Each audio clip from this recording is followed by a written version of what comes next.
यमुना जी बोलो, श्रीनाथ जी बोलो, श्री यमुना जी बोलो।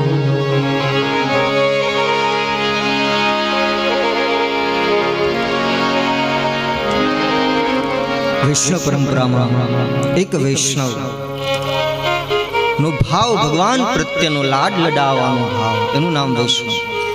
ઠાકોરજી ને લાલજી ને જે લાડ લડા હરેક ક્રિયામાં ઠાકોરજી ને ભોગ ધરે તો એટલા જ ભાવથી એટલા જ પ્રેમથી કે ઠાકોરજી ભોજન કરશે એવા શ્રદ્ધા ને ભાવથી પૂરી પવિત્રતા રાખીને તુલસી પત્ર પધરાવીને લાલાને થાળ ધરે, ઠાકોરજીને થાળ ધરે। કોઈ કાર્ય કરે તો એની રજા લઈને આગળ વધે, મારા ઠાકોરજીની રજા લઈ અને હું આ કાર્યનો પ્રારંભ કરું। કોઈ નવી વસ્તુ ખરીદે તો પણ પ્રભુની રજા લે, એની આજ્ઞા લે અને આગળ વધે।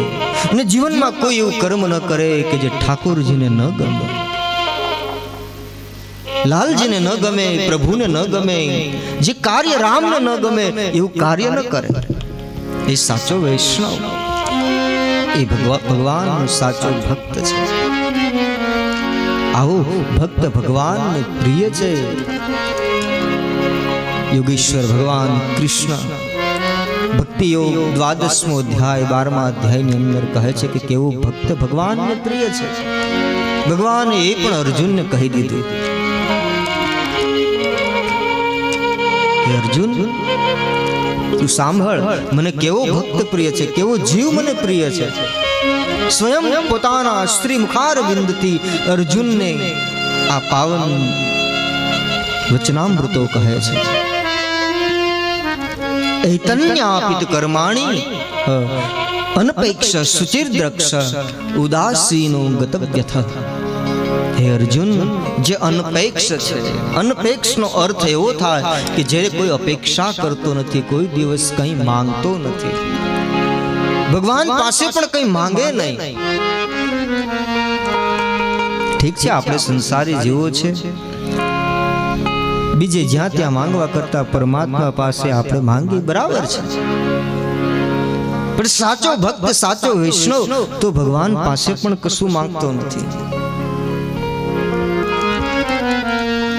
શ્રી સુદામ જેવો એક અયાચક બ્રાહ્મણ દરિદ્ર, ઘરમાં અન્ન ન મળે, એક સમય પૂરતું ભોજન ન મળે, એક એવું બ્રાહ્મણ, એ દ્વારકાધીશ જેવો રાજા, જગતપતિ, અખિલ ભુવનનો માલિક, જેનો મિત્ર સખા હોય છતાં પણ એની પાસે પણ કઈ યાચના ન કરે, સાચા ભક્તની કુમારી છે। ભક્ત ભગવાન પાસે કઈ માંગે નહીં। આજકાલ ભક્તિ માંગણી બની ગઈ છે। શ્રી હનુમાનજીને એક તેલ ચડાવે, 5 રૂપિયાનું તેલ ચડાવીને 5 કરોડનો ફાયદાની આશા રાખે છે, માંગણી કરે છે। આપણે ઠાકોરજીના મંદિરે જાય, 5 રૂપિયા ધરી અને 5 લાખનો ફાયદો થાય એવી આપણે માંગણીઓ કરે છે। જે ભક્ત સાચા અર્થમાં ભક્ત હોય ને ક્યારેય પ્રભુ પાસે માંગે નહીં। શું કામ? માંગવુંની અપમાન છે। પરમાત્મા અંતર્યામી છે। અંતર્યામી એટલે આપણા અંતરમાં રહેલી વાતને જાણે છે કે આપણે શું જોઈએ છે ને શું નથી જોતું। આપણે માંગી અને એનું અંતર્યામીપણાનું આપણે ખંડન કરીએ છીએ। પ્રભુ આપણા અંતરની વાતને જાણનારો છે। કવિ કહે છે નાજીર કે હાથને મારા ફેલાવું તો તારી ખુદાઈ દૂર નથી। હે પ્રભુ, હે ઠાકોર, હું જો માંગુ, મારા હાથ જો ફેલાવી દઉં તો તું પરમાત્મા છે, ઈશ્વર છે, તું આપવા સમર્થ છે, તું આપી દે। પણ હાથને મારા ફેલાવું તો તારી ખુદાઈ દૂર નથી, અને હું માંગુ ને તું આપી દે વાત મને મંજૂર નથી। હું માંગુ, મારા હાથ ફેલાવું અને તું મને આપી દે, ये भिखारी भक्ति मने मंजूर नहीं। यह तो उसी का काम है जो खुद बर्बाद होते हैं। आ भक्ति नो मार्ग, धर्म नो मार्ग, आ तो जी खुमारी बैठे, अहिया तो प्राण जता रहे, अही तो कोई पावे पद निर्वाण। કઈ માંગે નહીં. સુદામજી, શ્રી સુદામાજી પોતે ચપટી પવા લઈ જાય એક ભાવથી કે હું મોટો છું, દ્વારકાધીશ મારાથી નાનો છે, એટલે મારે કંઈક લઈ જવું જોઈએ, ખાલી હાથે ન જવાય. અનપેક્ષા, કોઈ અપેક્ષા નહીં. સુચિર દ્રક્ષ, સુચિ એટલે પવિત્રતા, જે પવિત્ર હોય, જેનું મન પવિત્ર હોય, જેનું તન પવિત્ર હોય, એવું ભક્ત ભગવાનને પ્રિય છે. સુચિ દક્ષ, દક્ષ એટલે ચતુર, હોશિયાર. એટલે હોશિયાર ચતુર આપણે 2 દિવસ પહેલા જ મેં કથામાં કહેલું કે આપણે કોને કહીએ, બીજાને છેતરી લે, બીજાનું પડાવી લે, કહીએ કે ભાઈ ફલાણો ભાઈ બહુ પાકો, કાન કાપી ગયો એમ કહીએ, પણ નહીં. ભગવાન કૃષ્ણની વ્યાખ્યા કંઈક જુદી છે. ચતુર એને નથી કહેતા. ચતુર કોને કહેવાય? જેને સત્ય સમજાઈ ગયું, પરમાર્થના માર્ગે જે લૂંટાય છે પણ કોઈ દિવસ કોઈને લૂંટતો નથી, એ ચતુર છે. એ હોશિયાર છે, શાણો છે, સયાનો છે, એ પ્રવીણ છે. સુચિ દક્ષ એ દક્ષ છે. ઉદાસીનો ગતવ્યથ, ઉદાસીન છે. એક અંદર એક ભાવના એને સમજાઈ ગઈ, સત્ય સમજાઈ ગઈ. ઉદાસીન એટલે ઉદાસ રહેવું નહીં, પણ એક ગાંભીર્ય, એક દેવી ગુણ છે. ઉમા કહું મેં અનુભવ અપના, સત હરિ ભજન જગત સબ સપના. આ સત્ય જેને સમજાઈ ગયું હોય કે આ જગત સ્વપ્ન રૂપ છે, આ એક સ્વપ્ન છે. સત્ય હરિનું ભજન છે, એટલું જેને દ્રઢ ભરોસા સાથેના હૃદયમાં વાત બેસી ગઈ હોય એ ઉદાસીન, એવું ભક્ત ભગવાનને પ્રિય છે. ઉદાસીન ગત વ્યથ, વ્યથ જેની વ્યથાઓ, જેની ચિંતાઓ બધી નાશ પામી છે, જતી રહી છે. જગતગુરુ ભગવાન વલ્લભાચાર્ય, પુષ્ટિ માર્ગના આચાર્ય એમ કહે છે કે જે ચિંતા કરે એ વૈષ્ણવ નહીં, એ મારો વૈષ્ણવ નહીં. જે ચિંતા કરે, ચિંતા પરમાત્મા કરે આખા જગતની, આપણે શું કરી શકવાના? ગત વ્યથા, જેની વ્યથાઓ જતી રહી છે. આ સપનરૂપ સંસારમાં ભગવાન શંકરમાં ભવાનીને કહે છે કે ઉમા, હું મારો નિજ અનુભવ કહું છું, આ બીજાની વાત નથી. ઉમા કહું મેં અનુભવ અપના, હું મારો પોતાનો નિજ અનુભવ કહું છું. આ જગત સ્વપ્ન રૂપ છે, જગત સબ સપના. સત હરિ ભજન, હરિનું ભજન એ જ શ્રેષ્ઠ છે. જેને તમે રામ કહો, કૃષ્ણ કહો, હરિ કહો, શિવ કહો, દુર્ગા કહો, એ હરિ ભજન એ શ્રેષ્ઠ છે. જગત સ્વપ્ન રૂપ છે. મોહ નિશા સબ સોવ નિહારા, મોહરૂપી રાત્રિમાં બધા સુતેલા છે. ગોસ્વામીજી કહે છે આ મોહ માયા રૂપી આ રાત્રિ છે, મોહરૂપી રાત્રિ છે. અંધકારમાં બધા આપણે જાગીએ છે, શરીરથી અંતરાત્માથી સુતેલા છે, નિંદ્રામાં છે, મૂર્છિત છે, બેહોશ છે. જાગ્યા કોણ કહેવાય? ગોસ્વામીજી કહે છે જાગીએ જાને તબ હી જીવ જબ જાગા, જબ સબ વિષય વિલાસ વિરાગા. જ્યારે આ સંસારમાંથી, સંસારના જે વિષયો છે, વિષયોના રસ ધીમે ધીમે ઘટવા લાગે અને પરમાત્મા તરફ રામ ચરણમાં પ્રેમ જાગે, ત્યારે સમજવાનું કે હવે આપણે જાગ્યા છે. બહુ જ કઠિન છે, મુશ્કેલ છે. બ્રહ્મલીન ડુંગરે બાપા એક દૃષ્ટાંત આપતા કે જ્યાં સુધી નારિયેળની અંદર પાણી હોય ને ત્યાં સુધી એક કાચલી, નારિયેળનું જે ઉપરનું જે ભાગ છે એ કાચલી અને અંદરનું જે ટોપરું એ જુદું નથી પડતું. જ્યાં સુધી વિષય રસ એમાં ભરેલા છે ને સંસારના, ત્યાં સુધી એ જુદું ન પડે. પણ જેવું એ પાણી સુકાઈ જાય, આ વિષય રસ આ સંસારમાંથી બધા આપણને સુકાઈ જાય, ઉડી જાય, સમાપ્ત થઈ જાય, પછી એ છોડવાની જરૂર નહીં પડે. ઓટોમેટિક એ માયાથી, આ મોહથી જીવ વિશુદ્ધ થઈ જશે, અલગ થઈ જશે. વિષય સંસારી જે રસો છે, જે આપણા શરીરની ઇન્દ્રિયો નિરંતર એનું પાન કરે છે, વિષય બયારી જેને કહી છે, એનાથી આ ભગવાનની કથા આપણને નિરસ બનાવે છે, સંસારી વિષય રસ ઘટવા લાગે છે અને ધીમે ધીમે ધીમે ભગવાનની કથા વારંવાર શ્રવણ કરવાથી આપણી અંદર એક સદભાવ પ્રગટે છે, વિષય રસો ઘટશે એટલે આપણી અંદર એક વૈરાગ બિરતી આવશે.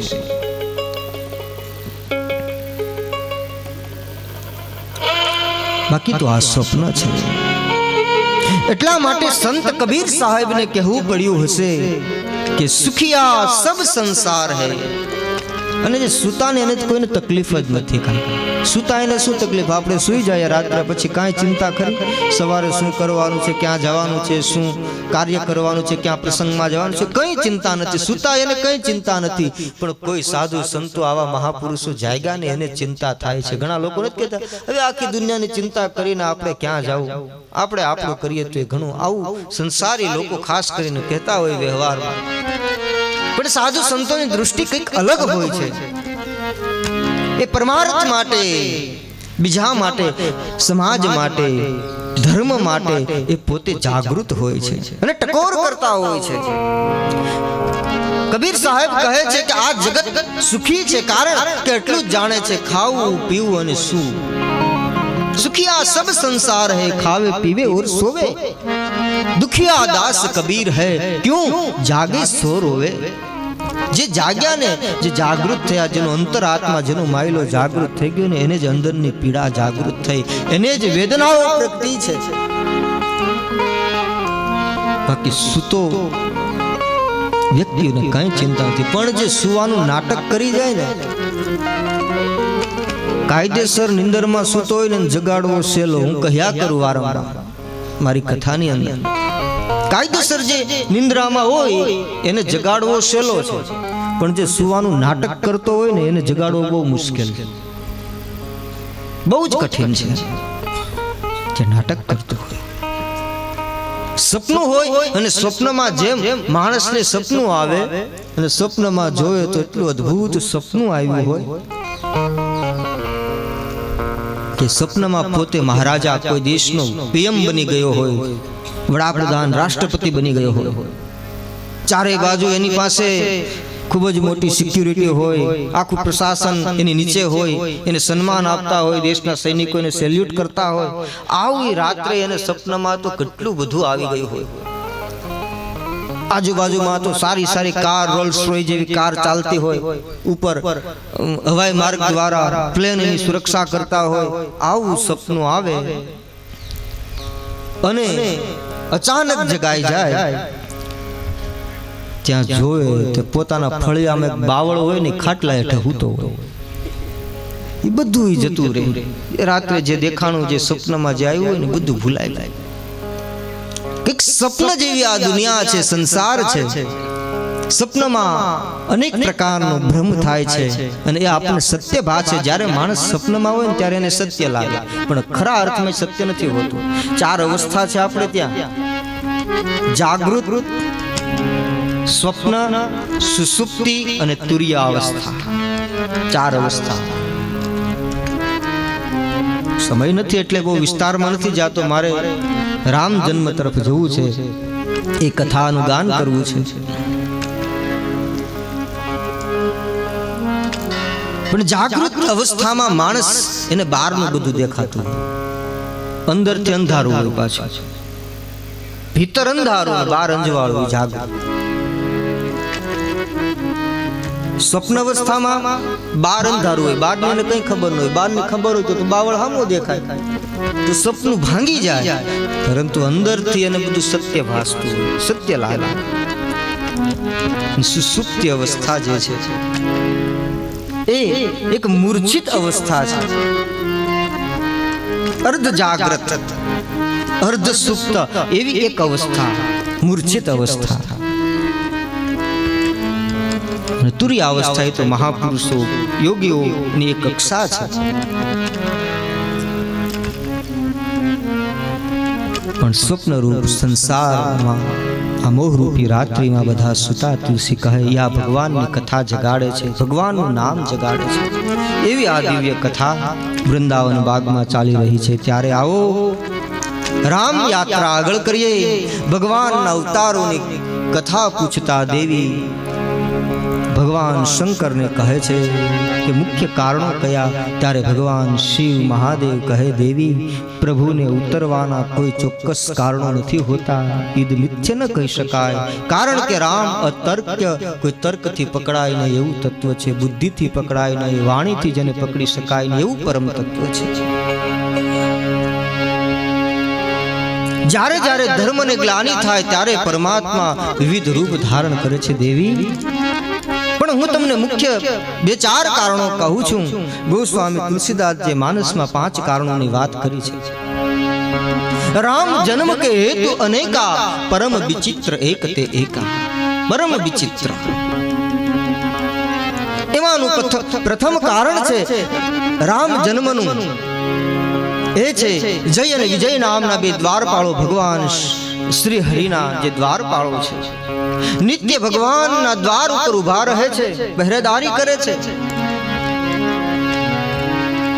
ઠાકોરજીની આજ્ઞા પ્રમાણે સેવા કરે છે.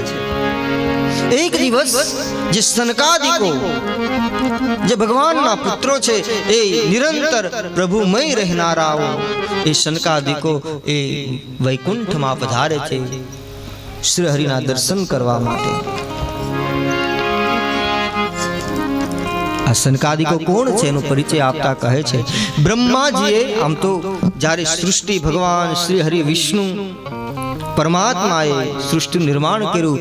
શાંતાકારમ ભુજગશયનમ પદ્મનાભમ સુરેશમ વિશ્વાધારમ ગગન સદૃશમ મેઘવર્ણમ શુભંગમ લક્ષ્મીકાંતમ કમલનયનમ યોગ વિદ્યાભિગમ્યમ વંદે વિષ્ણુ ભવભયહરણમ સર્વલોકૈકનાથમ. ક્ષીરસાગરમાં શયન કરનાર ભગવાન શ્રી હરિએ સંકલ્પ માત્રથી એના નાભી કમળમાંથી બ્રહ્મા પ્રગટ થયા. બ્રહ્મામાં જે કમલ પ્રગટ થયું એમાંથી બ્રહ્માજીએ સૃષ્ટિનું સર્જન કરવાનો વિચાર કર્યો. એમના પ્રથમ માનસ પુત્રોની રચના કરી. એ સનકાદિકો દેખાવમાં એકદમ 5-7 વર્ષના બાળકો જેવા દેખાય છે, પણ છે પૂર્વજોના પણ પૂર્વજો. બ્રહ્મચારી છે, બ્રહ્મ તેજ એના લલાટે પ્રકાશિત થાય છે. એવા સનકાદિકો કેવા છે? એને કોઈ પૂછે કે તમારો આહાર શું, તો કહે હરિનામ. તમારો આધાર શું, તો કહે હરિનામ. તમારો આશ્રય શું, તો કહે હરિનામ. જેનું સર્વસ્વ હરિનામ. ભગવાનની કથા જ્યાં ચાલતી હોય ત્યાં કથા શ્રવણ કરવા માટે જાય. કથા શ્રવણ કરે અને ક્યાંય ન મળે તો આ 5 માંથી એક કથા કરે ને બીજા 4 સાંભળે. આ રીતે નિરંતર હરિમય જેનું જીવન છે એવા સનકાદિકો હરિના દ્વારે ગયા અને જય અને વિજય એને અટકાયા. પ્રભુ શયન કરતા હોય છે એવા સમયે જય વિજય એને અટકાવ્યા. એટલે એકદમ ક્રોધમાં આવીને શ્રાપ આપી દીધો કે તમે ભયંકર અસુરી વૃત્તિનું કાર્ય કર્યું છે, તમે અમને અમારા પિતા પાસે જતા અટકાવ્યા છે, માટે તમે અસુર યોનિમાં તમારો જન્મ થશે. આ એક કારણ નિમિત્ત બન્યું. કથાથી આપણે સૌ પરિચિત છીએ. આ કારણ નિમિત્ત બન્યું અને ભગવાન શ્રી હરિને ખબર પડી એટલે બહાર આવ્યા. સનકાદિકોને ઠપકો આપ્યો કે મારી આજ્ઞાનું પાલન કરે છે, પણ તમે આ બહુ જ ખોટું કર્યું છે. ત્યારે સનકાદિકોએ કીધું કે અમે પ્રભુ બોલી ગયા એ તો થશે, પણ બનશે એવું. એવા પરાક્રમી, એવા સુરવીર, એવા અસુર એ બનશે કે જેનો ઉદ્ધાર કરવા પ્રભુ તમારે મનુષ્ય રૂપે પૃથ્વી ઉપર જવું પડશે, તમારે અવતાર લેવો પડશે. એક કારણ નિમિત્ત બન્યું. બીજું કારણ સતી વૃંદાનો શ્રાપ. પરમ સતી અસુરાધિપ નારી. પરમ સતી સતી વૃંદા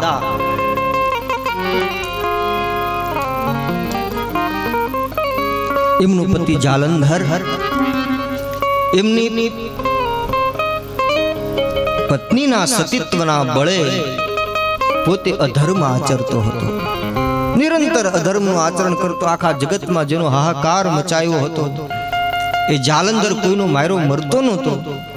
ત્યારે ભગવાને યુક્તિ કરી છલ કરી ટારે તાસુ વ્રત,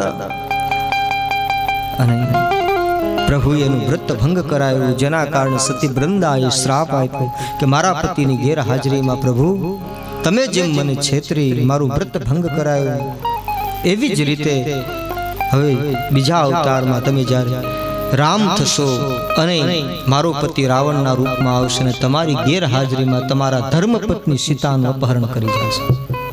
આ એક કારણ પ્રભુએ ભક્ત માટે, સતીત્વ માટે, ધર્મ માટે શિરોમાન્ય કર્યું, સ્વીકાર્યું છે. ઠાકોરજી ખૂબ જ દિવ્ય કથા છે. જ્યાં તુલસી વિવાહ આપણે ત્યાં થાય છે. સતી વૃંદાએ તુલસી માતા છે એનું રૂપ છે. કારણ નિમિત્ત વિનું ત્રીજું કારણ રામચરિતમાનસમાં નારદ દે આપેલું શ્રાપ. આ જ્યાં કથા આવી એટલે ભગવાન શંકરને માએ કીધું, ઉમાજી કે પ્રભુ એના આ કથા મને વિસ્તારથી કહો. કારણ કે નારદજી એના ગુરુ છે. નારદજી એ તો ભગવાન શ્રી હરિના પરમ ભક્ત છે, પાર્ષદ છે. એને ભગવાનને શું કામ શ્રાપ આપ્યો, એનું કારણ શું, એ મને એ કથા થોડી વિસ્તારથી કહો. નારદજી એ ભક્તિ માર્ગના આચાર્ય છે. ઘણા લોકો કહે ને આપણે સમાજમાં ખાસ કરીને અમુક શબ્દો તો એવા વપરાય છે, ખૂબ દુઃખની વાત છે. એમ કહે કે ફલાણા ભાઈ નું કામ નારદ જેવું. અરે ભાઈ, નારદ ક્યાં ને આપણે ક્યાં? ભક્તિ માર્ગના આચાર્ય નારદજી છે. પેલો ક્રમ એને આપવામાં આવે ને 24 અવતારમાં એ અવતાર છે. નારદના ભક્તો ખાલી તમે જોવો, એના શિષ્ય જોવો ને ત્યાં ખબર પડી જાય કે ગુરુ કેવા હોય. નારદ ના બે બાળક શિષ્યો છે, એ છે ધ્રુવ અને પ્રહલાદ. અને બે વૃદ્ધ શિષ્યો જેમના એમાં વાલ્મીકી, આદિ કવિ વાલ્મીકી જેણે રામાયણની રચના કરી, અને વેદ વ્યાસ એ પણ નારદના શિષ્ય છે. પાર્વતીના ગુરુ પણ નારદ છે. અને એ પ્રસંગ આવ્યો કે પોતાના ગુરુએ શ્રી હરિને શ્રાપ શું કામ આપ્યો, એનું કારણ શું? અને ત્યારે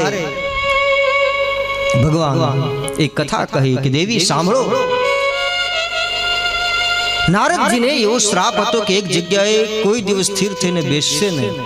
નારદજી સતત વિહાર કરતા રહેતા, પરિભ્રમણ કરતા રહે છે. પરંતુ એક દિવસ હિમાલયની પાવનગીરી તળેટીનું એ સુંદર પરમ રમ્ય વાતાવરણ જોયું એટલે નારદજીની ઈચ્છા થઈ કે આજ અહીં શાંતિથી એક જગ્યા ઉપર બેસી અને હું સાધના કરું, ધ્યાન કરું. અને જ્યાં ધ્યાનમાં બેસવાની ઈચ્છા થઈ, નારદજી જેવા બેઠા એટલે એ જે શ્રાપ હતો એનો ભંગ થયો અને અખંડ સમાધિ લાગી છે.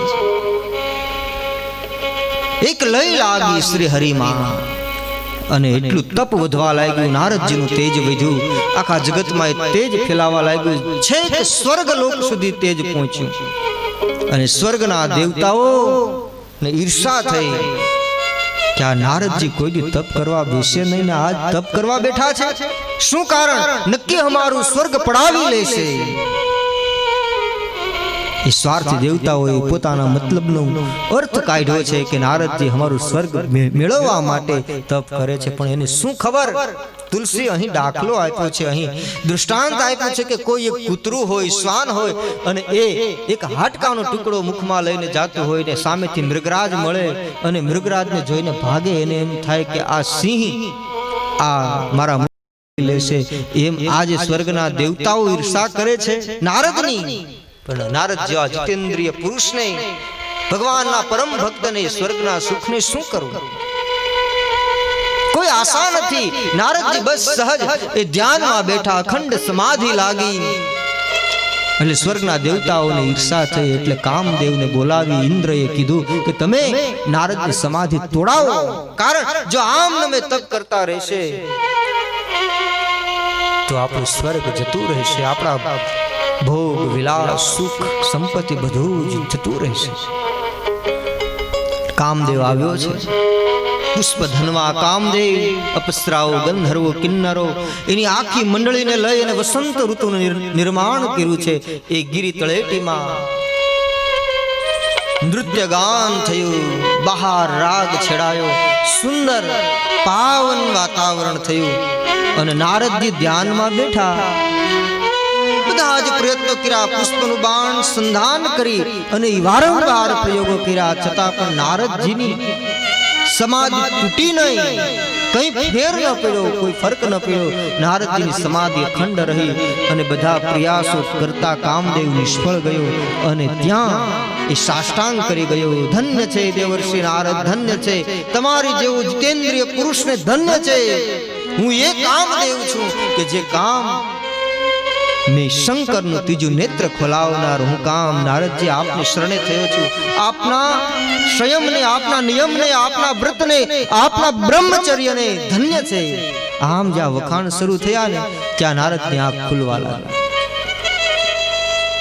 માણસ બધું જ સાધનાથી, શક્તિથી, પરિશ્રમથી બધું જ કરી શકે, સિદ્ધિ મેળવી શકે, પરંતુ એમાંથી બચી જાય. પણ જો પ્રશંસા શરૂ થાય ને એટલે ભલ ભલા એ પ્રવાહમાં તણાઈ જાય. પ્રશંસા એક મીઠું ઝેર છે. ના, આત્મ પ્રશંસા એ તો મૃત્યુ કહી છે, આત્મહત્યા કહી છે. પ્રશંસા જ્યાં શરૂ થઈ કે ફલાણા ભાઈ તો ફલાણા ભાઈ એની હારે આવે નહીં, એ જ્યાં વાતો શરૂ થાય ત્યાં એને પણ એટલો જ આનંદ આવે. એમાં જે નારદજી ને કામ કઈ ન બગાડી શક્યો, પણ જ્યાં નારદજીના વખાણ કામે શરૂ કર્યા ને એટલે નારદની આંખ ખુલી. જોયું તો સામે કામદેવ. ધન્ય છે આપણે, ધન્ય છે. અને નારદજી તો પ્રસન્ન થયા, પોતાના વખાણ કરે કેમ ન ગમે. ત્યાંથી નીકળ્યા નારદજી, સીધા ગયા કૈલાસમાં. પછી ખબર પડે ને કે કામદેવે શંકરની આંખ ખોલાવેલી ને મેં જીતી લીધું એવું અભિમાન આવ્યું. બીમાર પીડા નારદજી, બીમારી લાગુ પડી. હવે સીધા કૈલાસની યાત્રા કરી. કૈલાસમાં ગયા એટલે મહાદેવે યોગ્ય સત્કાર કર્યો. પધારો દેવર્ષિ, પધારો. ઘણો સમય થયો છે આપના દર્શન થયા નહીં, મહાત્મા આપ ક્યાં હતા? હવે મહાદેવ તો જાણે છે, છતાં પણ નારદને કહે. નારદજી સીધું કીધું કે તમને કોઈ સમાચાર નથી આપ્યા? તો કે નહીં. હા, વાત એ સાચી. આ કૈલાસમાં તો કોણ આવે મારી સિવાય? અહીં તો 5-7 ભૂત પ્રેત હોય, બે રાક્ષસો ક્યારેક વરદાન લેવા, બીજું આવે કોણ લે? આવું અભિમાન આવ્યું. એ તો હું આવતો જાતો હોય તમને સમાચાર મળે વૈકુંઠના, બ્રહ્મલોકના. બાકી તો હું હમણાં તો ગિરી તળેટીમાં સમાધિમાં બેઠેલો. મહાદેવ જે કામે તમારી આંખ ખોલાવી ને એને મેં જીતી લીધો છે. આમ જ્યાં વાત કરી એટલે શંકર સમજી ગયા બીમારી બહુ જ ભયંકર છે, આનું ઓપરેશન કરવું પડશે, આ દવાથી નહીં મટે. અહંકારની ગાંઠ પડી ગઈ છે. અને પછી ભગવાન શંકરે કહ્યું, દેવર્ષિ એમાં કઈ મોટી વાત, તમે મહાત્મા છો, જીતેન્દ્રિય છો, બ્રહ્મચારી છો, તમે તો આ કરી શકો, એમાં કઈ મોટી વાત નથી. પણ એક વાત કરું છું દેવર્ષિ, જે વાત તમે મને કરીને એ ભગવાન શ્રી હરિ વિષ્ણુને કહેતા ના, એના ભલા માટે વાત કરી. ભગવાન શિવે ને સંકેત કર્યો કે તમે આત્મ પ્રશંસા ન કરો. પણ નારદજીને ઉલટું સમજાવવાનું. જેને અહંકાર આવે ને પછી એને બધું ઉલટું જ લાગે, એની અવળી ગંદા હાલે. એને એમ થયું કે આ મેં કામને જીતું ને આ શંકરને નથી ગમતું. જે ના પાડે ને એમ પછી વારા બમણા થાય, એમ કે વારા બમણા થાય, હામાં પાણી આવે.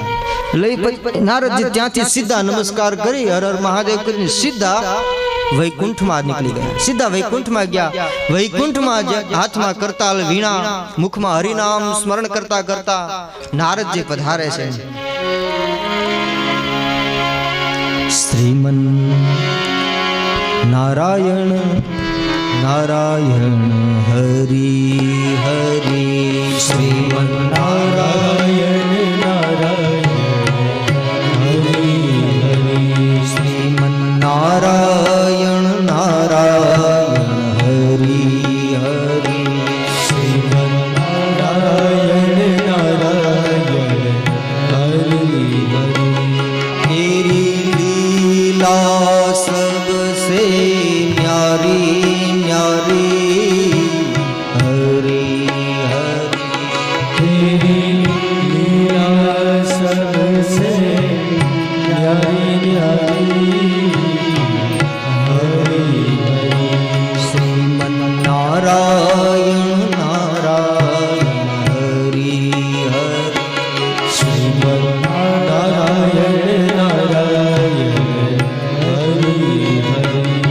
આત્મા કરતાલ વીણા મુખમાં હરિનું નામ, જ્યાં વૈકુંઠમાં પ્રવેશ કર્યો ત્યાં ભગવાન શેષની સૈયા ઉપર જ્યાં સૂતા હતા ને ઊભા થઈ ગયા.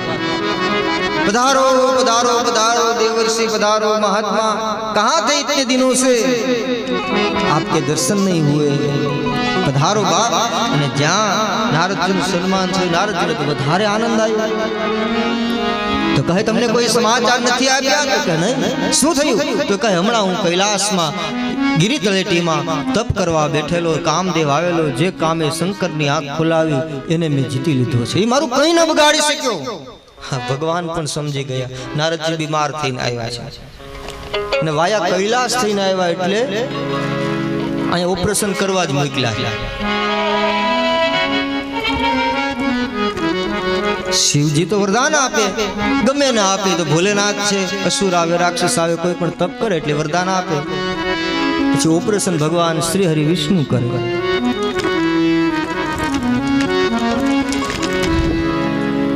પાછા અહંકારી માણસ હોય ને પાછા બોલે પણ કૃપા તમારી સકલ ભગવાન. નારદજી આવું પણ બોલે, હે બધું તમારી કૃપા હો.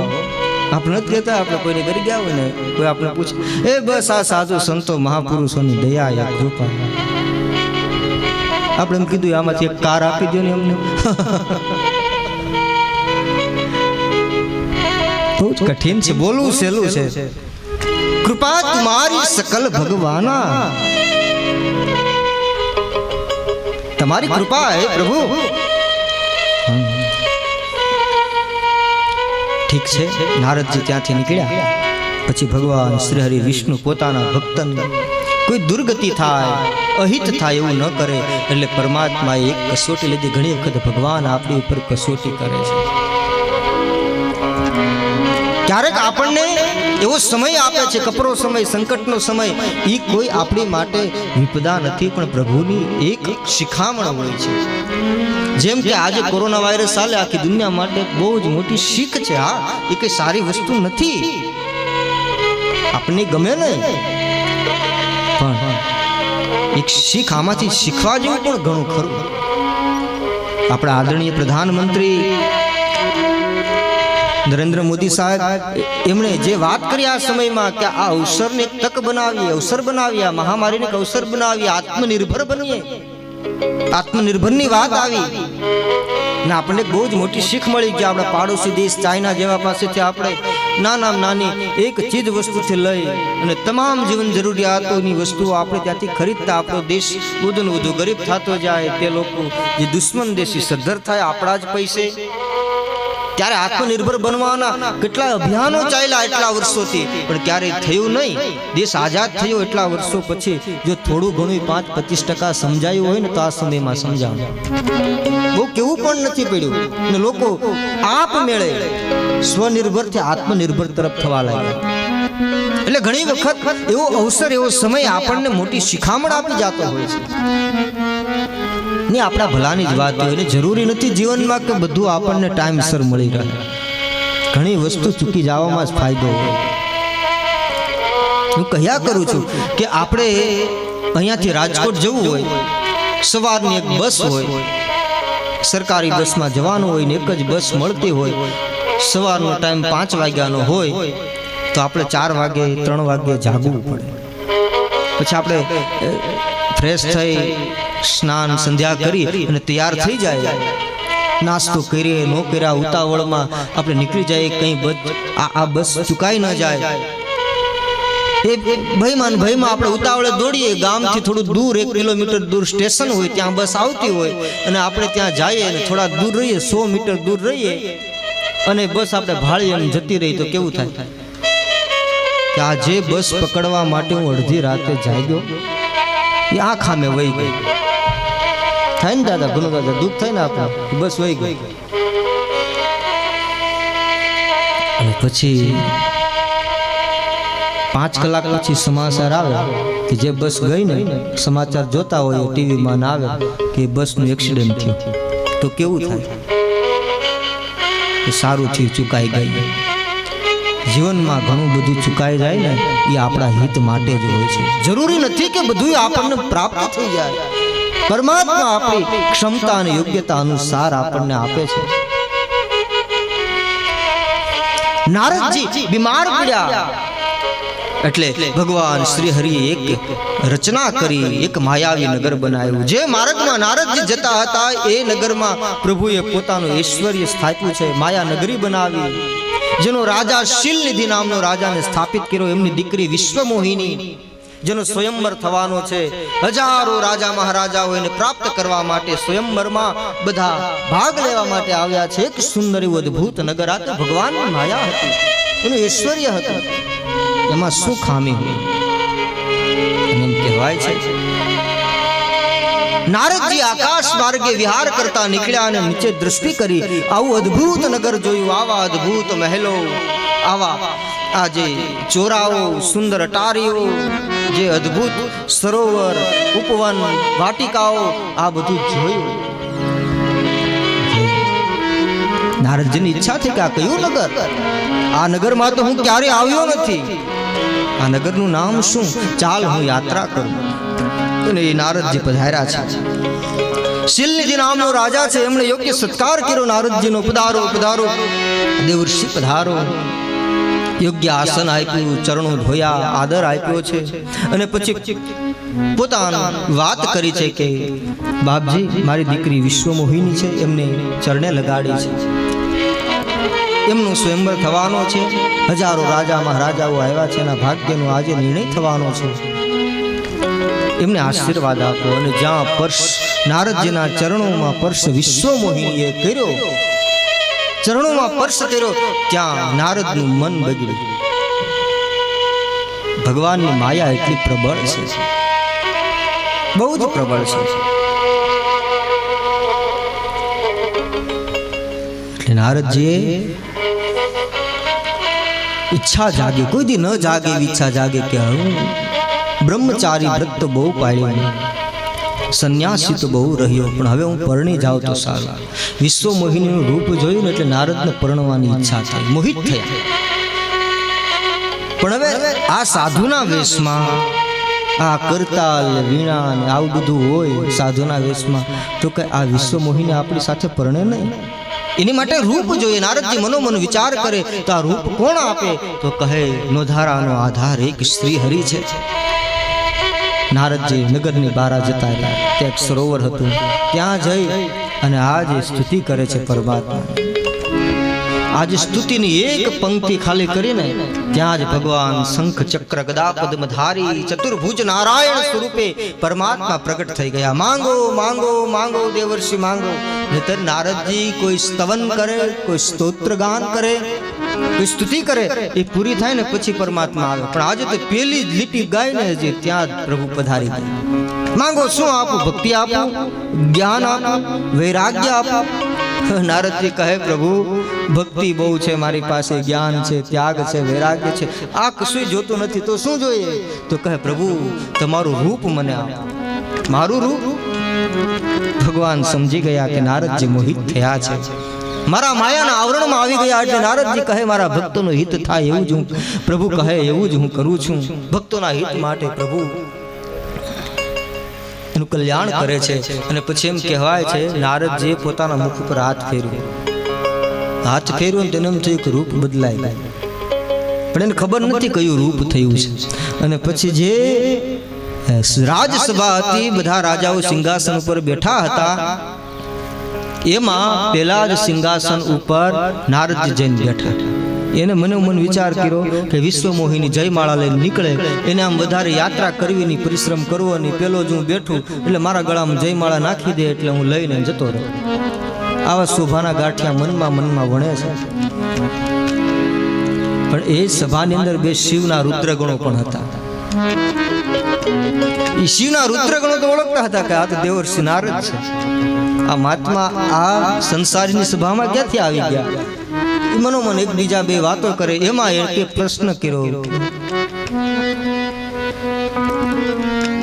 કે તમે કયા નગરના રાજકુમાર છો? આવો પ્રશ્ન કર્યો રુદ્રગણોએ. હવે નારદજીને કયું નગર? કઈ ઠેકાણું નહીં, સદાય પરિવ્રાજક પરિભ્રમણ કર્યા કરે એ નારદજી. પણ નારદજી કઈ બોલ્યા નહીં, નગરનું નામ તો અપાય નહીં કઈ. એટલે થોડું હસ્યા. એટલે બીજા રુદ્રગણે કીધું કે ભાઈ મોટા માણસો કહેવાય, એ કઈ આપણી હારે બોલે નહીં, એ તો ખાલી હસે. પણ અદ્ભુત રૂપ છે, એકબીજા વખાણ કરે. એટલે નારદજીને વિશ્વાસ આવી ગયો કે મારું રૂપ ભગવાન વિષ્ણુનું આવી ગયું છે. અદ્ભુત રૂપ, આવા સુંદર રાજકુમાર અમે દુનિયામાં ક્યાંય ભેળા નથી. નારદજી તો ફૂલાવા લાગ્યા, અક્કડ થઈને બેસી ગયા. એમાં વિશ્વમોહિની જયમાળા લઈને આવી છે. અને જ્યાં પ્રથમ જ પંક્તિમાં પેલા સિંહાસન ઉપર નારદજીને જોયા ને એટલે અપશુકન દેખાણા. કારણ કે નારદજીને મરકટ બદન રૂપ આપેલું, બંદરનું મુખ આપી દીધું, બંદરનું રૂપ. જેને અહંકાર આવે ને એને પછી બંદરનું જ મુખ મળે. મરકટ બદન એને અપશુકન ગણ્યા એટલે આખી લાઈન જ મૂકી દીધી. વિશ્વમોહિની આખી લાઈન મૂકી દીધી. ઘણાની લાઈનમાં બેસવામાં ફાયદો નહીં, નહીતર આપણે રહી જાય.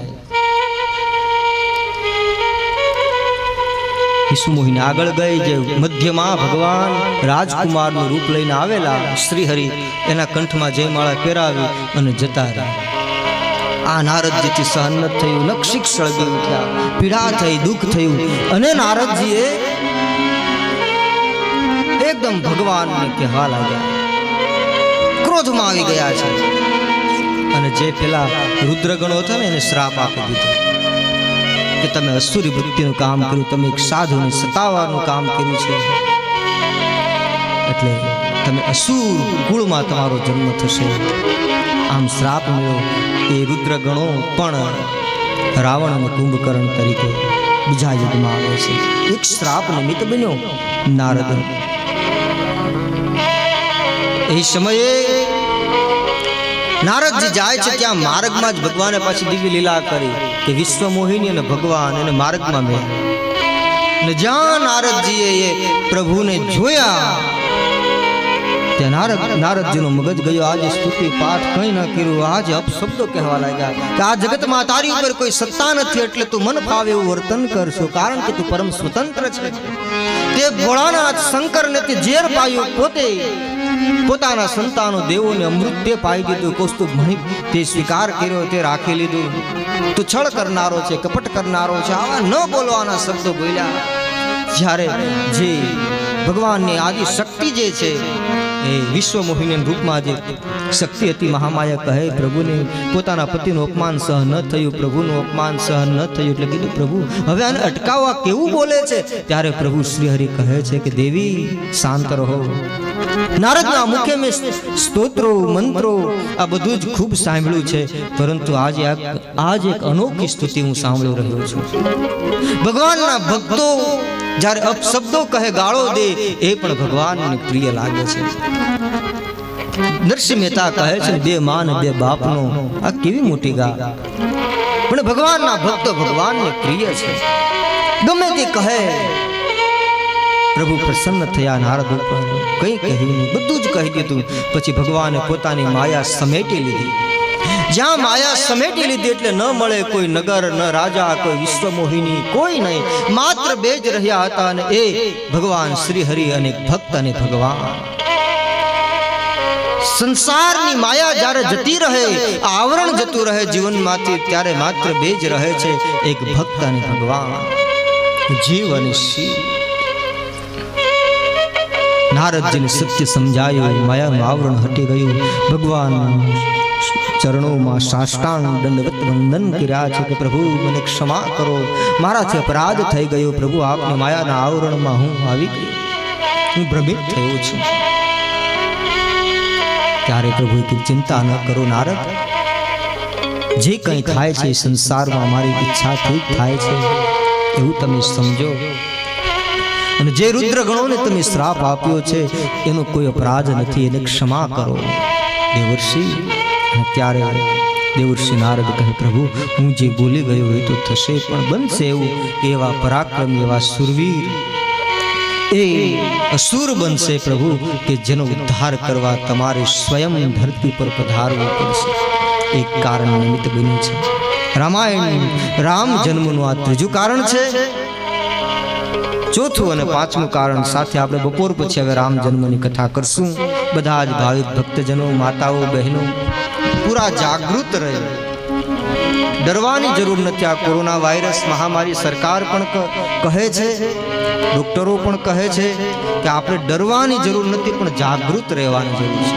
આપણે આપણી રીતે જાગૃત રહી અને ધીમે ધીમે આપણા ધર્મમય કાર્યો, આપણા સામાજિક કાર્યો આપણે થતા રહીએ, કરતા રહીએ, એટલે જાગૃત રહીશું. અને એવી રીતે આપણે આ ભગવત કાર્યમાં, આ લાલજીના સાનિધ્યમાં, વૃંદાવન બાગમાં આપણે રામ જન્મ મહોત્સવ પણ આપણે આ કોરોના વાયરસની હિસાબે, મહામારીને લીધે ઉત્સવ નહીં ઉજવ્યા. ધામધૂમથી જે ઉત્સવ કથાઓમાં ઉજવાય એવી રીતે નહીં, પણ માનસિક રીતે આપણે કથાના રૂપમાં આપણે ઉજવશું. એટલે બપોર પછી એ કથામાં લાલજી પધારવાના છે, ઠાકોરજી પધારવાના છે. તો સૌ લાલજીના સાનિધ્યમાં લાલજીનું આપણે સૌ સ્વાગત કરશું આનંદથી, પ્રેમથી, હૃદયના ભાવથી. તો અત્યારે કથાને વિરામ આપું છું. 2-5 મિનિટ માટે હરિનામનો આશ્રય. હરે રામ રામ રામ સીતારામ, હરે રામ રામ રામ સીતારામ, હરે રામ રામ રામ સીતારામ, હરે રામ રામ રામ સીતારામ, હરે રામ રામ રામ સીતારામ, રામ રામ, હરે રામ રામ રામ સીતારામ, રામ રામ, હરે રામ રામ રામ સીતારામ, રામ રામ, હરે રામ રામ રામ સીતારામ, હરે રામ રામ રામ સીતારામ, રામ રામ, હરે રામ રામ રામ સીતારામ, હરે રામ રામ રામ સીતારામ, રામ રામ, હરે રામ રામ રામ સીતારામ,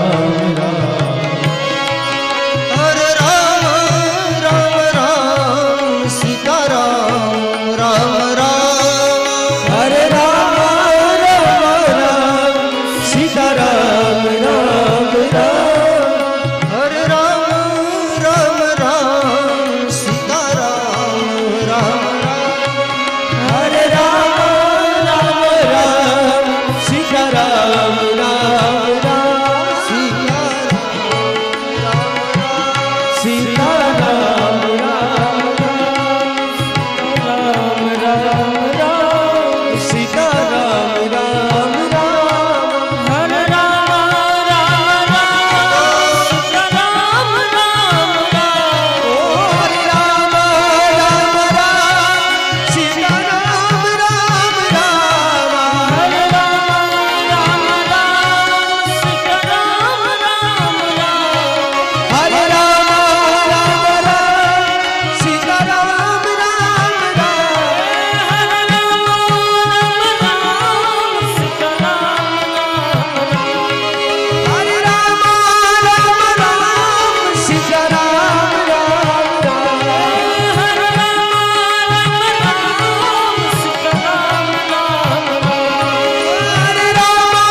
અત્યારે મધ્યાહની કથા વિરામ લે છે. બપોર પછી 3 વાગ્યે ફરી રામ કથા રૂપી યાત્રા કરશું. રામ જન્મોત્સવનો આનંદ લેશું.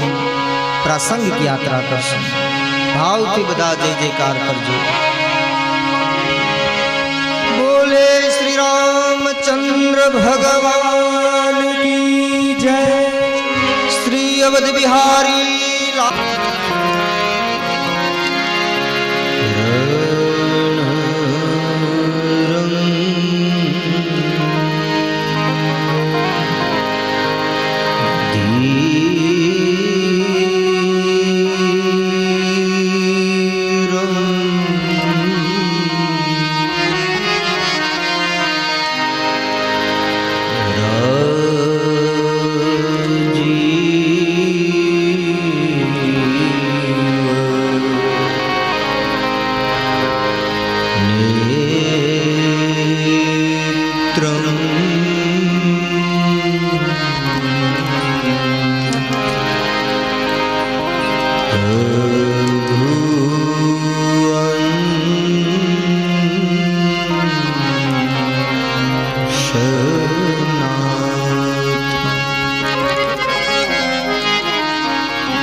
सद्गुरु भगवान की जय। श्री हनुमान जी महाराज की जय। संत श्री रामदास बापू की जय। सर्वे संत भगवान की जय। सर्वे शक्ति मात की जय। उमापति महादेव की जय।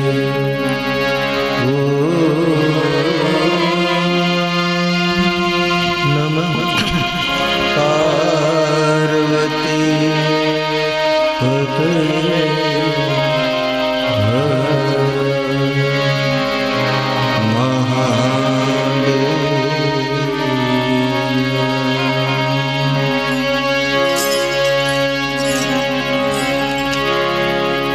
श्री राम जय राम जय जय राम। श्री राम जय राम जय जय राम। श्री राम जय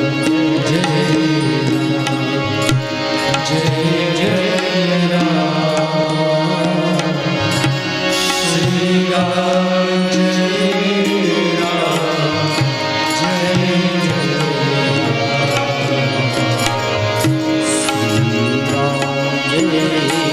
राम।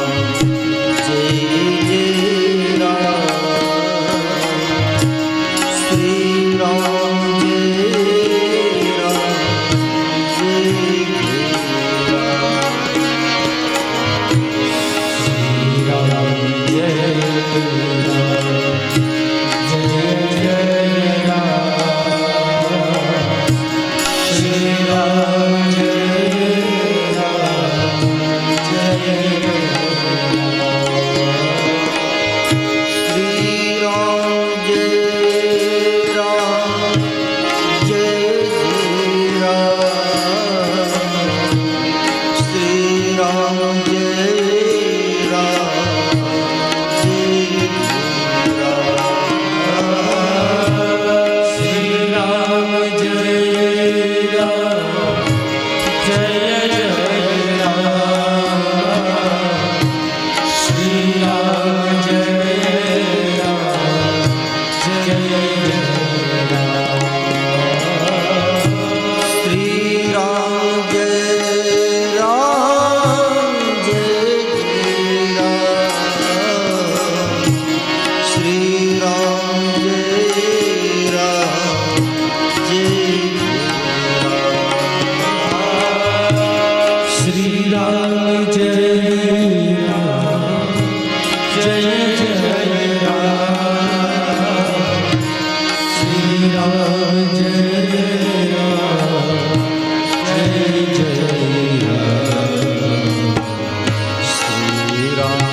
पूज्यपाद गोस्वामी जी तुलसीदास जी महाराज की जय।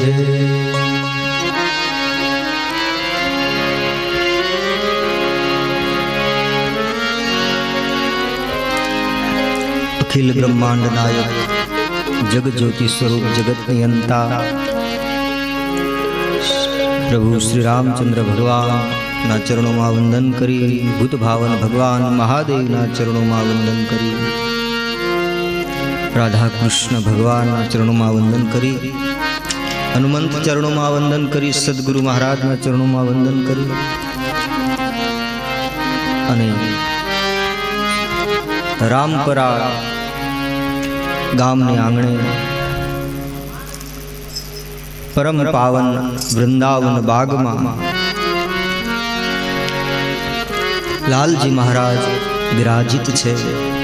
જે સંતોની તપોભૂમિ, પરમ પૂજ્ય રામદાસ બાપુની તપોભૂમિ, સંતોની આ સાધના ભૂમિ, વર્તમાન સ્થિત મહાન પરમ પૂજ્ય રાજેન્દ્રદાસ બાપુ એમની સન્નિધિ અને આપ સૌ શ્રોતાજનો ભાવ પ્રેમ લાલજી પ્રત્યેની લાગણી ભક્તિભાવ આપ સૌને આ રામ કથાના ચોથા દિવસે સૌને પ્રણામ. જય સિયારામ, જય શ્રી કૃષ્ણ. ભગવાનની દિવ્ય કથા આનંદ આપનારી કથા છે, પરમાનંદની પ્રાપ્તિ કરાવનારી કથા છે, બ્રહ્માનંદની પ્રાપ્ત કરાવનારી કથા છે. અખંડાનંદ ચિદાનંદ કહો એવી આ દિવ્ય કથા.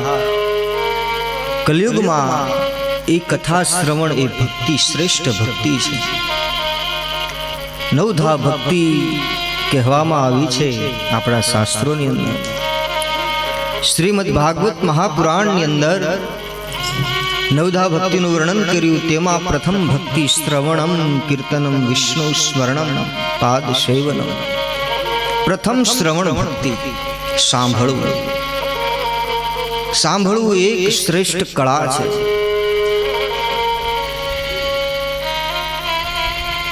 સાંભળવું આ કલિકાલમાં એ શ્રેષ્ઠ કળા છે. જે સાંભળતા શીખી ગયા, ગુરુ નાનક દેવ કહે છે, એ ભવસાગર પાર ઉતરી ગયા. નામ ખુમારી નાનકા ચડી રહે દિન રે. જેને ખુમારી ચડી રહે ભક્તિની, સાધનાની. શ્રવણ ભક્તિ શ્રેષ્ઠ ભક્તિ છે. ભગવાન શ્રી રામ માં સબરીજીના આશ્રમે ગયા તો ત્યાં પ્રભુએ નવધા ભક્તિ કહી છે. સબરીજીનો પ્રસંગ આવશે ત્યારે આપણે નવે નવ ભક્તિનું દર્શન કરશું. પણ તેમાં પ્રથમ ભક્તિ સંતન કર સંગા, તો દૂસરી રતિ મમ કથા પ્રસંગા. બીજી ભક્તિ છે ભગવાનની કથામાં રતિ, પ્રેમ, રસ. રસ જાગૃત રહેવો, નિરંતર એની પ્યાસ માણસને તરસ લાગ્યા કરે. ક્યારે એના કાન ધરાય નહીં, ક્યારે ભરાય નહીં, ક્યારે છલકાય નહીં. ભગવાન 14 જગ્યાએ જે રહેવાના સ્થાનો બતાવ્યા વાલ્મીકીજીના આશ્રમે ગયા ત્યારે એમાંનું એક સ્થાન, શ્રેષ્ઠ સ્થાન બતાવ્યું, અને એ છે જિનકે શ્રવણ સમુદ્ર સમાના. વાલ્મીકીજી કહે છે, પ્રભુ જેના શ્રવણ સમુદ્રના સમાન હોય અને કથા તુમારી સુભગ સરિનાના. કથા સરિતાઓ જેમ હજારો લાખો નદીઓ સમુદ્રને ભળે છે, છતાં સમુદ્ર ક્યારેય છલકાતો નથી, ભરાતો નથી, ઉભરાતો નથી. એવી રીતે વારંવાર ભગવાનની દિવ્ય કથાનું શ્રવણ કરીએ છતાં પણ આપણા કાન ક્યારેય ભરાય નહીં, ક્યારેય ભરાય નહીં. નિત્ય નવો રસ પ્રગટ થાય, એક પિપાસા જાગે. કૃષ્ણ દર્શન લાલસા જેને ગોપીઓ કહે છે, નિત્ય નૂતન એને એ તરસ વધતી જાય, દિવસે ને દિવસે પ્રતિક્ષણ વધતી જાય. એ શ્રેષ્ઠ ભક્તિ છે આ કલિકાલમાં, શ્રવણ ભક્તિ. અને એ એકદમ સરળ છે, એકદમ સહજ છે. એમાં કોઈ નીતિ નિયમોની જરૂર નથી. આ ભક્તિ જેને કરવી હોય કલયુગની અંદર, તો કોઈ પણ કક્ષાનો જીવ સહજતાથી, સરળતાથી આ ભક્તિ કરી શકે. ભગવત કથા સત્સંગમાં કોઈ કક્ષા કે પાત્રતા જોવામાં નથી આવતી. કોઈ જાતિ કે વર્ણ, સ્ત્રી કે પુરુષ, દેશ કે પરદેશનો એ કંઈ જોવામાં નથી આવતી. કથામાં સૌનો અધિકાર છે. ભગવાનની દિવ્ય કથા હર કોઈ શ્રવણ કરી શકે છે, કારણ કે શ્રવણ રૂપી અમૃત છે. શ્રવણામૃત જેહી કથા સુહાઈ, કહીશો પ્રગટ હોત કિન ભાઈ. શ્રવણ રૂપી અમૃત.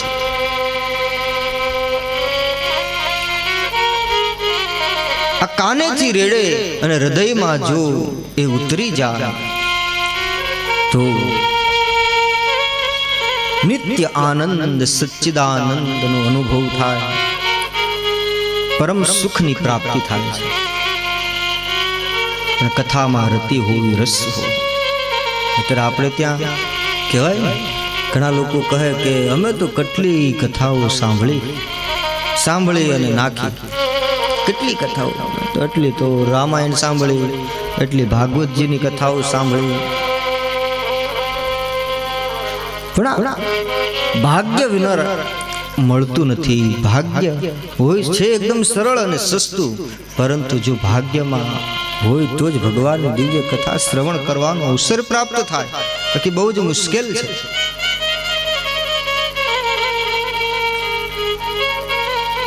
નામ નથી લેવાતું. બ્રહ્મલીન ડોંગરે બાપા એક દાખલો આપતા કે એક માળી મોટી ઉંમરના થયા, ક્યારેય જિંદગી ભર એને ભગવાનનું નામ ન લીધું, રામનું નામ ન લીધું. આખી જિંદગી વીતી ગઈ. પછી હવે બન્યું એવું કે એક દિવસ માળી ગામમાં ચડ્યા અને એમાં સામેથી ભેંસુનું ટોળું આવતું હતું અને ભેંસું ભડકી અને બાજુમાં ગામનું રામજી મંદિર હતું, ચોરો રામ મંદિરનું, એ પગથિયા ચડી ગયા. અને આખું ગામ નવીનતા પામી ગયું કે આ માળી કોઈ દી પગથિયું ચડે નહીં, અચાનક ચડી ગયા. ધન્ય છે. છેલ્લી અવસ્થામાં માડીને એમ સદબુદ્ધિ તો આવી. બધાને એવું થયું. એના છોકરાઓને બોલાવ્યા. છોકરા આવ્યા, 2 છોકરા હતા એના. દોડીને આવ્યા કે માડી મંદિરે ગયા, રામ મંદિરે ગયા. વાહ વાહ વાહ, બહુ સારું કહેવાય. માજી તમે દર્શને આવ્યા? એના છોકરા પૂછે મંદિરે ગયા ને ત્યારે. શું દર્શને આવ્યા? તો કે નહીં, દર્શન નથી આવ્યા, ભેહું ભડકીને એમાં હું મંદિરે ચડી ગઈ.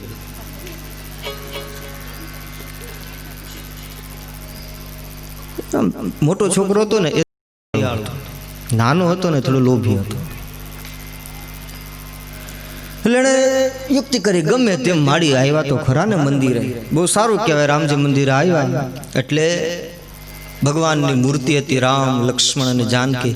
એ મૂર્તિ સામું આમ નજર કરી, ઈશારો કરીને પૂછ્યું માડીને, માડી તમે ક્યાં આવ્યા? ઈ કયો એટલે રામજી મંદિર બોલે તો રામ એમાં આવી જાય ને. એક વખત તો રામ બોલાઈ જાય તો કહે ગામના ચોરે મંદિરે નહીં.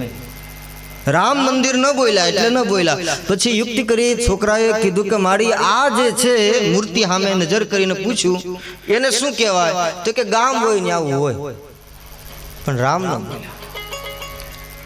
એ ગામના પૂજારી હતા બાપુ, એમનો એક રામ સાગર ભજન ગાવાનો એ આમ ટીંગાતો હતો મંદિરમાં. એટલે એની સામે કીધું કે જો રામ સાગર બોલે તો એમાં તો રામ આવે. માડી આને શું કહેવાય? તો કે ઈ તંબુરો.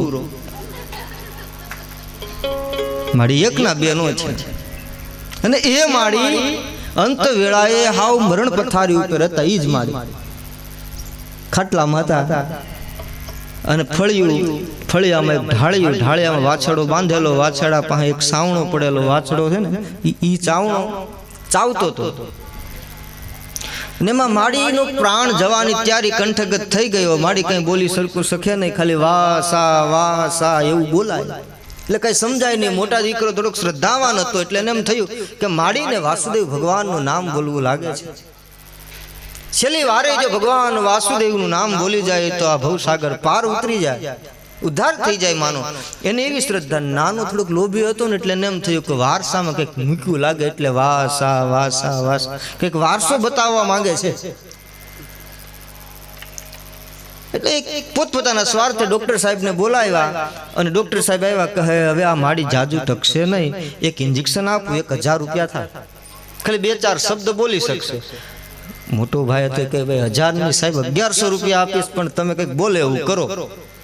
ને જ્યાં ઇન્જેક્શન આપ્યું માડીને, અને માડી સીધા ખીજાણા છોકરાઓ માથે. છેલ્લે ખીજાતા ગયા, કાંઈ મારી હામું હું ખોડાણ, હાવણો સાવે વાછડો હાવણો ચાવે. એ હરખું બોલાતું નહોતું. એ ઉતાપો કરતા માડી ગયા. ભાગ્ય વિના મળતું નથી. અને એ જ માડી ગુજરી ગયા. પછી મોટા છોકરાને થોડીક શ્રદ્ધા હતી એટલે એને વિચાર કર્યો કે માં આખી જિંદગી ભલે ન બોલ્યા પણ માડીને અસ્થિ લઈને આપણે ગંગાજીમાં પધરાઈ આવી. માં ને સદગતિ મળી જાય, મોક્ષ મળી જાય, મુક્તિ મળી જાય. ગંગાજીમાં જો એક હાડકાનો કટકો પડી જાય તો 7 પેઢીઓમાં ક્યારેય કોઈ ભૂત પ્રેત ન થાય. એવો નખ નિર્ગતા મુનિબંદિતા ત્રૈલોક પાવની સુરસરી એમાં જાનવી માં ગંગાનો મહિમા છે. એટલે મોટા દીકરાએ નક્કી કર્યું, શ્રદ્ધાવાન હતો કે હવે માના અસ્થિ લઈ અને આપણે 2 ભાઈઓ સપત્ની આપણે જઈએ હરિદ્વાર, ગંગાજીમાં હરની કોળી જઈને આપણે પધરાઈ આવીએ. નાનો ના પાડે, નાનાની શ્રદ્ધા, નાનું કે માડી નહીં જાય ગંગાજીમાં, એ હરિદ્વાર નહીં પોગે. મોટા ભાઈ સમજાય કે ભાઈ આપણી માં છે, એવું ન બોલાય, આપણે જે આવ્યા. એટલે મોટા ભાઈનો આગ્રહ એટલે 2 ભાઈઓ નક્કી કર્યું. હવે નાનો તાજો પરણેલો, એમના પત્ની નવા હતા, એ બંને સજોડે ગયા છે હરિદ્વાર. ને હરિદ્વાર ગંગાના ઘાટ ઉપર આમ ઉપરવાસમાં પુરુષોના 2 ભાઈઓ નામ જે પ્રવાહ જે દિશામાં જતો હતો ને ત્યાં એ બંને ભાઈઓની પત્નીઓ સ્નાન કરે. હવે એમાં અહીંયા મોટા ભાઈએ અસ્થિનો ડબરો હતો ને એ પધરાયો ગંગાજી. હર હર ગંગે મહાદેવ કહીને પધરાયો. ત્યાં સામે ઓલા જે નવા પેલા નાના ભાઈના પત્ની હતા ને નવા એમણે ડૂબકી મારીને તેના હાથમાં ડબલો આવ્યો. એને એમ થયું કે ગંગાજીએ મને કંઈક પ્રસાદી આપી, કોઈને કીધું નહીં. એ ડબરો લઈ કોઈને કીધા વગરનું જે સુટકેસ હતું ને એમાં મૂકી દીધું, લોક કરી અને કોઈને વાત ન કરી. અને એ સમયની વાત છે કે ત્યારે તો હરિદ્વાર કે કોઈ તીર્થમાં કાશી જાય એટલે ગામડામાં બધા ધૂન મંડળ કીર્તન કરે, સત્સંગ કરે, આવું બધું થતું. અને યાત્રામાંથી પાછા આવ્યા એટલે સામૈયા થયા અને ઘરે આવ્યા અને રાત્રે સત્યનારાયણ ભગવાનની કથા રાખી. આખું ગામ ભેગું થયું. અને બીજી બહેનો હતી ને પૂછે કે ગંગાજી કેવા છે, હરિદ્વાર કેવું છે, ત્યાં તો એટલા મંદિરો છે, એટલું અદ્ભુત, એટલા ભગવાનના માતાજીના મંદિર, આવું બધું વર્ણન કરે. પણ બીજી બહેનોને કહે મેં ગંગાજીએ મને એક ભેટ આપી છે, પ્રસાદી આપી છે. નાનો ભાઈ જે હતો ને એનો પતિ એ સમજી ગયો. બોલ શું આપ્યું? જ્યાં બતાવ્યું ત્યાં તો ડબરો. મોટા ભાઈને ખીજાણું કે માં, ભાઈ હું કહેતો હતો કે માં ક્યારેય પોગે નહીં ગંગાજીએ, તમે ખોટા ઉતાપો કરો. જો આવ્યા ને માં પાછા ઘરે. એટલે નાનો કે મોટો ભાઈ કહે એ કે ભાઈ આપણી માતા છે ગમે તેમ તો, હવે કંઈ વાંધો નહીં, તમે નહીં આવતા, હું એકલો જાય અને ગંગાજીમાં પધરાઈ આવું. બીજી વાર ફરી એ એકલો જાય છે મોટો ભાઈ. અને દિલ્હી એમનો એક મિત્ર રહેતો હતો, એમના ઘરે ગયો, પોતાનો થેલો ત્યાં મૂક્યો અને પછી એના મિત્રે કીધું કે ચાલ હું તને હવે દિલ્હી દર્શન કરાવું, રાજઘાટ બતાવું, પાર્લામેન્ટ બતાવું. એ ફરવા લઈ ગયો અને જ્યાં થેલો પોતાના કક્ષમાં મૂકેલો. હવે એ જેનો મિત્ર હતો ને દિલ્હીનો, એના ધર્મપત્નીને એક અદ્ભુત ટેવ હતી, મહેમાન આવે એના થેલામાં ખાખા ખોળા કરવા. એટલે થેલો જોયો તો એમાં એક ડબરો નીકળ્યો. ડબરામાં જે અસ્થિ જોયા એટલે એને એકદમ ગુસ્સામાં આવીને કીધું કે આના મિત્રો બધા આવા જ હોય છે, જેવું તેવું ખાતા હોય. એને એવું આખું ઉલટું સમજાવ્યું, આવા જ આના મિત્રો છે. અને એ ડબરો લઈ અને દિલ્હીની જે બાજુમાં ઘરની બાજુમાં એક ગટર જાતી હતી ને એમાં પધરાવ્યા. માડી ગયા ગટરમાં. એટલે ભાગ્ય હોય ને તો જ પામી શકાય, બાકી બહુ જ કઠિન છે. સસ્તું શ્રવણામૃત જેહી કથા સુહાઈ, કહીશો પ્રગટ હોત કિન ભાઈ. શ્રવણ રૂપી અમૃત, શ્રવણ ભક્તિ છે, શ્રેષ્ઠ ભક્તિ છે. અને એવી આ દિવ્ય કથા રામ કથાની અંદર આપણે આવો રામ જન્મોત્સવની કથાનું આપણે દર્શન કરીએ. ગોસ્વામી તુલસીદાસજી માનસિક રીતે આપણને શ્રીધામ અયોધ્યા તરફ હવે યાત્રા કરાવશે. એ પૂર્વે થોડી પ્રાસંગિક કથા જે આપણે બપોરની કથા સુધીમાં જે રામ જન્મના 3 કારણોનું જે આપણે દર્શન કર્યું, એ ચોથું કારણ રામ જન્મનું સ્વયંભૂ મનુ અરુસત રૂપા જિનતે ભય નર સૃષ્ટિ અનુપા. સ્વયંભૂ મનુ અને શત્રુપા જે આપણા આદિ પિતા અને માતા છે, પ્રથમ મૂળ પુરુષ આપણા મનુષ્ય જાતિના બ્રહ્માજી પ્રથમ પુરુષ તરીકે મનુ મહારાજ અને શ્રી શત્રુપાજીને પ્રગટ કર્યા છે.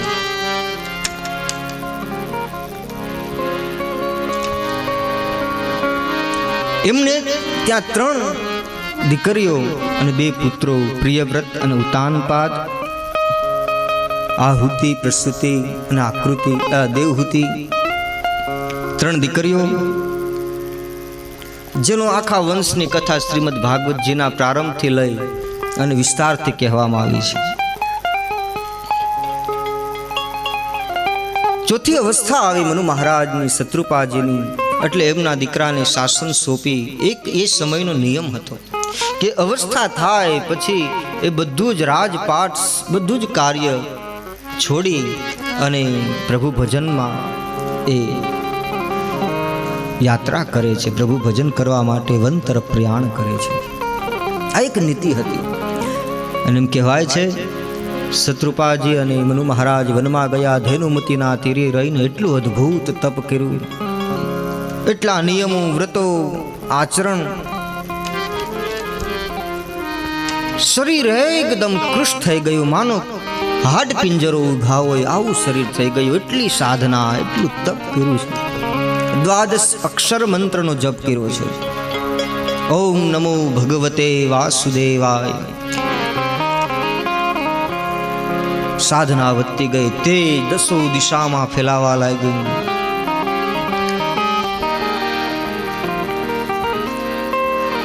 પરમાત્માની ઝાંખી થઈ, તપથી પ્રસન્ન થઈ.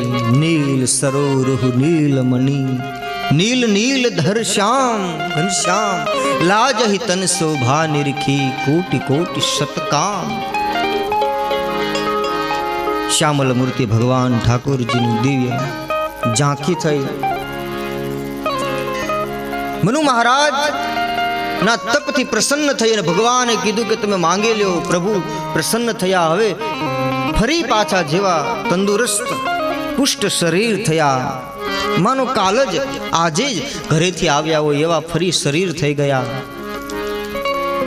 અને પ્રભુ પ્રસન્ન થયા છે મનુ મહારાજ ઉપર અને કહે કે તમે માંગો. કોઈ એવી વસ્તુ નથી કે હું તમને ન આપી શકું. તમારા તપને જોઈને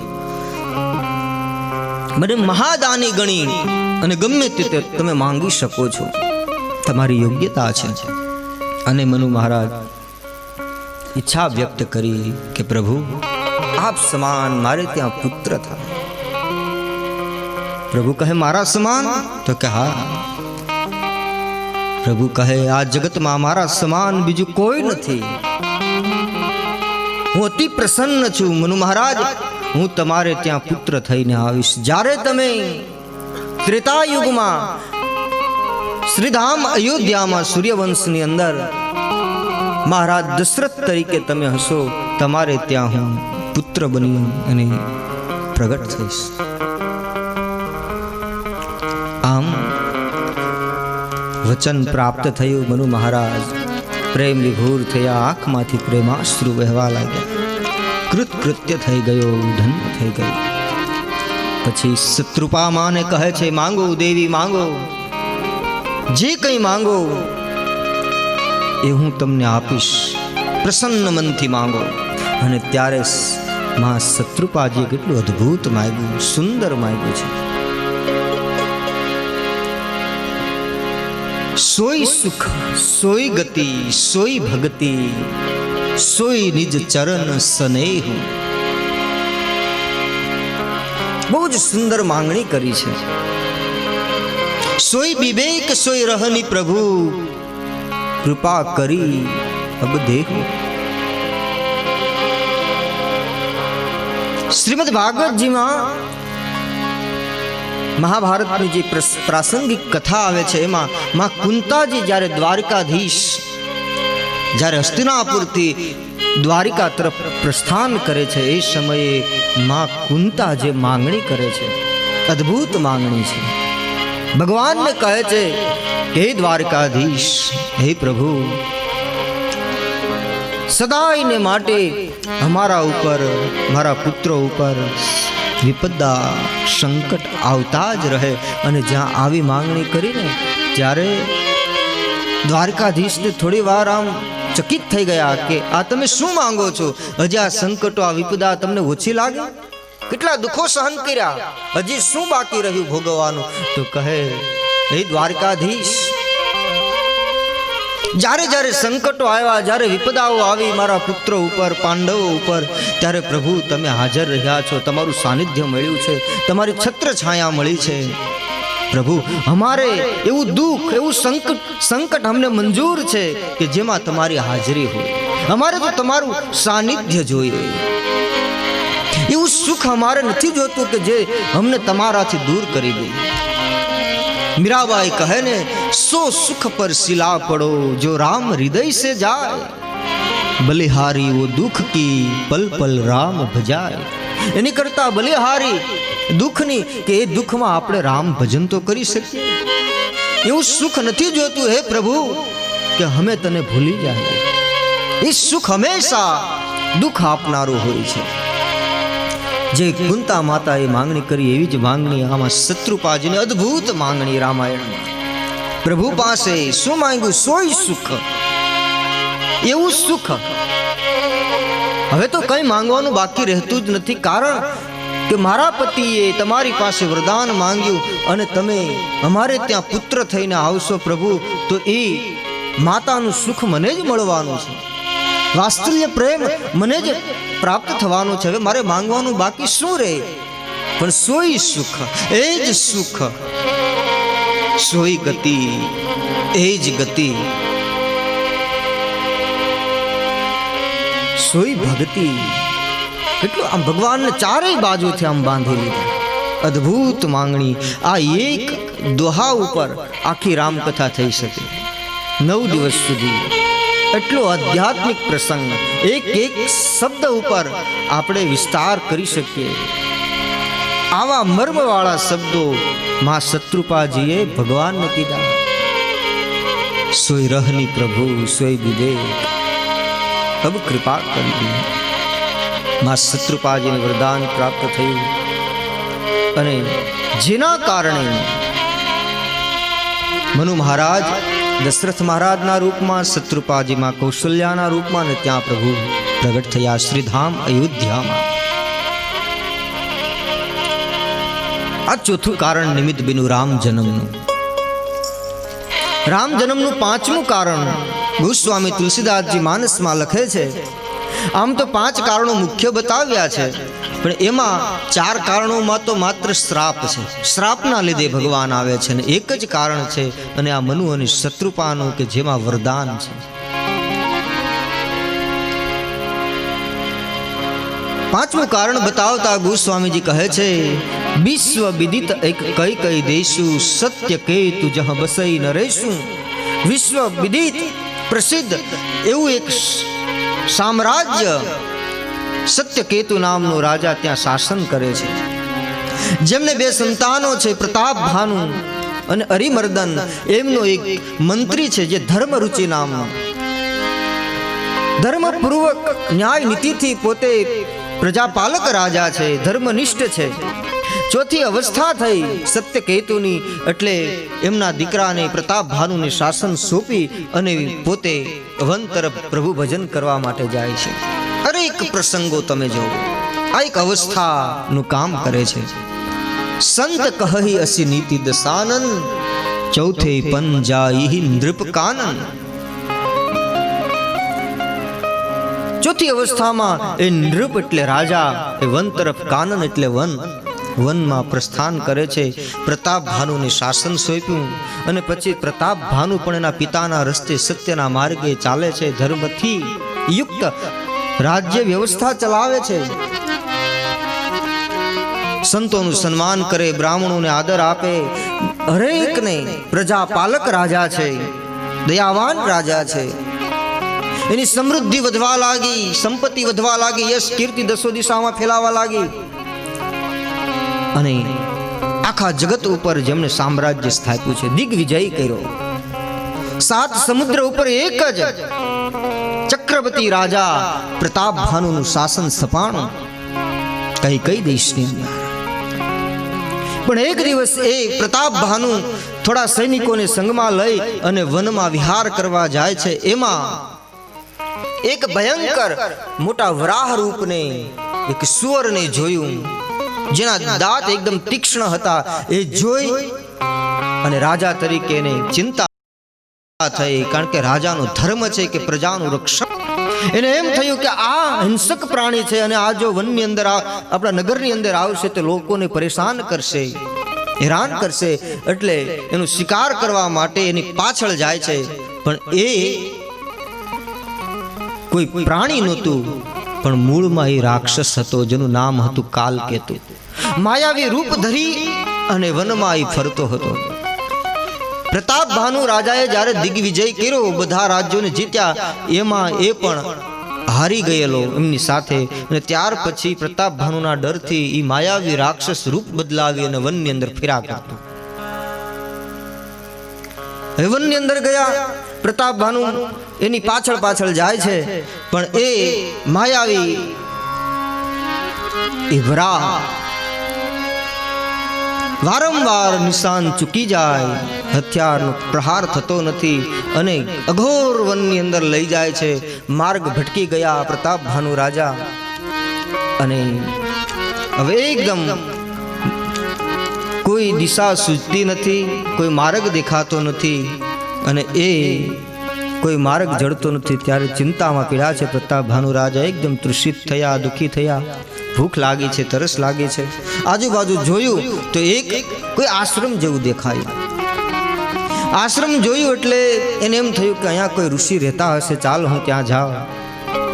એકલા જ છે અત્યારે પ્રતાપ ભાનુ મહારાજ, અને ત્યાં ગયા એટલે ત્યાં એક ઋષિ હતા, ઋષિના રૂપમાં હતા, પણ સાચા અર્થમાં એ સંત નહોતા કે એ ઋષિ નહોતા, એ કપટ મુનિ હતો, કપટ કરનારો હતો. એ પણ હારી ગયેલો પ્રતાપ ભાનુના દિગ્વિજયના સમયમાં. ત્યારથી એ ઋષિનું રૂપ લઈ, સાધુનું રૂપ લઈને વનમાં બેસી ગયો, કુટિયા બાંધીને. પ્રતાપ ભાનુ મહારાજ ત્યાં ગયા એટલે એમનું સન્માન કર્યું. હવે પેલો તો ઓળખી ગયો, જેની સામે યુદ્ધ કર્યું હોય, જેની સામે હાર્યા હોય, એને કેમ ભૂલે? પણ પ્રતાપ ભાનુ ઓળખતો નહોતો. આ તો સાધુના વેશમાં જટાન દાઢીને વધારેલી વસ્ત્રો ફરી ગયેલા, એટલે પ્રતાપ ભાનુ ઓળખી ન શક્યા. એકદમ થાકેલો માણસ આહેર સરકાર કર્યો અને પૂછ્યું એ કપટ મુનિએ સાધુના વેશમાં કે તમે કોણ છો? એટલે પ્રતાપ ભાનુએ રાજનીતિનો ઉપયોગ કર્યો. રાજાએ ક્યારેય અજાણી જગ્યાએ પોતાનો સાચો પરિચય અપાય નહીં, રાજનીતિ ના પાડે. એટલે એને કીધું કે હું ચક્રવર્તી રાજા પ્રતાપ ભાનુ, એમનો હું સચિવ છું, મંત્રી છું. એટલે કપટ મુનિ તો ઓળખી જ ગયો હતો કે આ કોઈ મંત્રી નથી, આ પોતે જ પ્રતાપ ભાનુ છે. એટલે એને કીધું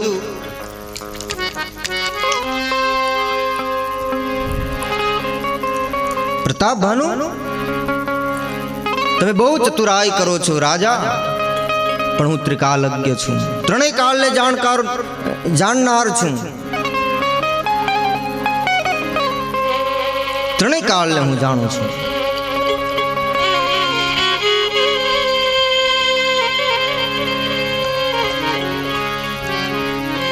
એટલે પ્રતાપ ભાનુ એકદમ ચમત્કાર લાગ્યો કે આ તો કેટલું જાણે છે, આ તો મહાપુરુષ લાગે છે.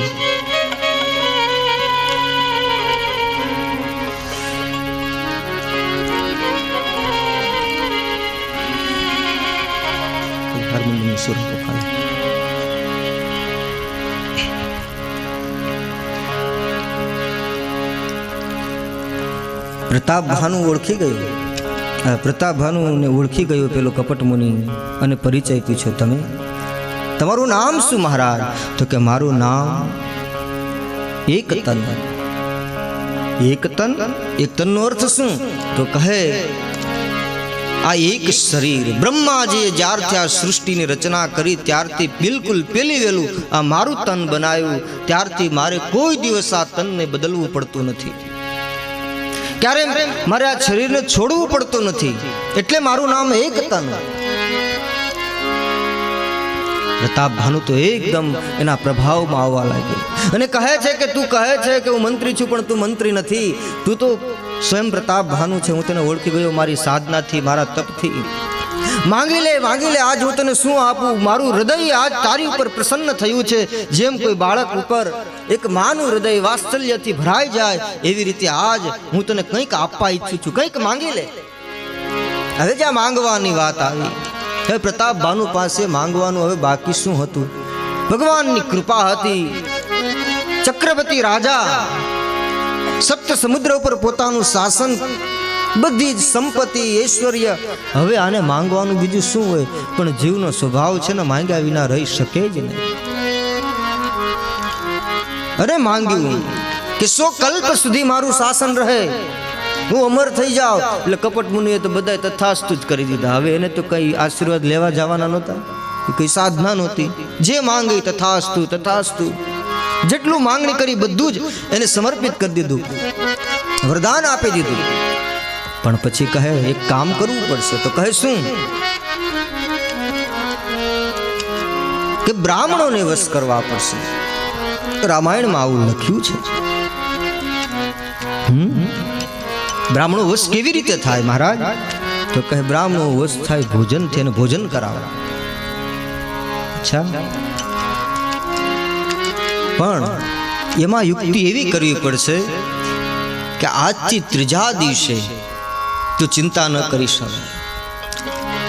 તું બધા જ બ્રાહ્મણોને ભોજન માટે બોલાવ, હું મંત્રોક્તમય રસોઈ બનાવું, અને મારી રસોઈથી બધા જ બ્રાહ્મણો પ્રસન્ન થશે, અને પ્રસન્ન થયેલા બ્રાહ્મણો બધા આશીર્વાદ આપશે, એટલે તારું રાજ્ય અખંડ થઈ જાય. આવી યુક્તિ કપટ મુનિએ બતાવી. આને શ્રદ્ધા બેસી ગઈ, પણ બહુ થાકી ગયેલો એટલે કહે તું કુટિયામાં સૂઈ જા, તું ચિંતા ન કરીશ. હવે તારે અહીંયાથી કોઈ શ્રમ કરવાની જરૂર નથી. મારા યોગ બળથી, મારા ભજનના પ્રભાવથી હું તને તારા રાજમહેલમાં પહોંચાડી દઈશ. કપટ મુનિ તો કંઈ જાણતો નહોતો, પણ એનો જ મિત્ર પેલો કાલકેતુ હતો. આ કાલકેતુ છે ને, સંતો કહે કાલકેતુની પાછળ સત્યકેતુનો દીકરો છે પ્રતાપ ભાનુ. કાળકેતુની પાછળ છે ને સત્યકેતુના સંતાનોએ જવું ન જોઈએ. જો જાય ને તો કપટ મુનિનો જ ભેટો થાય. માર્ગ ભૂલે અને કોઈ કપટ મુનિનો એને સંગ થઈ જાય છે, પછી એની દુર્ગતિ થાય છે.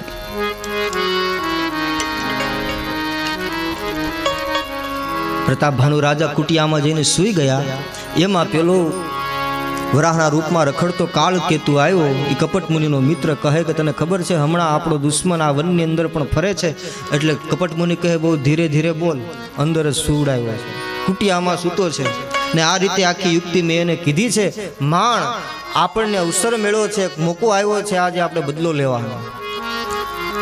મેં એને કીધું છે કે ત્રીજા દિવસે તારે ઉપરોહિતના રૂપમાં તારે જવાનું છે નગરની અંદર, અને રસોઈ તારે બનાવવાની છે. હું તો માયા જાણતો નથી, તું માયા જાણવામાં નિપુણ છે. ને આજે તું એને તારા માયાવી શક્તિથી એના રાજમહેલમાં તું પહોંચાડી દે. કપટ મુનિના કહેવા પ્રમાણે પેલા કાલકેતુએ પોતાની માયાવી શક્તિથી એ રાજાને એના મહેલમાં જાવ એ જાગ્યો. ત્યાં એના મહેલમાં સૂતો છે, ત્યાં તો એને અપાર શ્રદ્ધા બેસી ગઈ.